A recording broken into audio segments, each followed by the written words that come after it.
для вас лично? Вот что вы чувствуете сейчас, стоя рядом с этим памятником? Ну, я рядом стою и думаю, что Юрий Шайдарович для нас большой человек с большой буквой.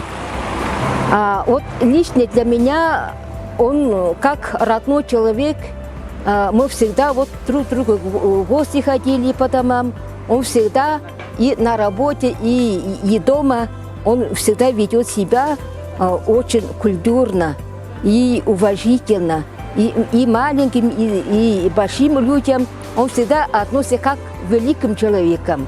Вот у него это человеческие качества меня до сих пор вот в памяти, вот именно сегодня вот таким человеком мы жили, работали, и он оставил вот для нас очень такое, вот свое человеческая душа оставил, самое главное.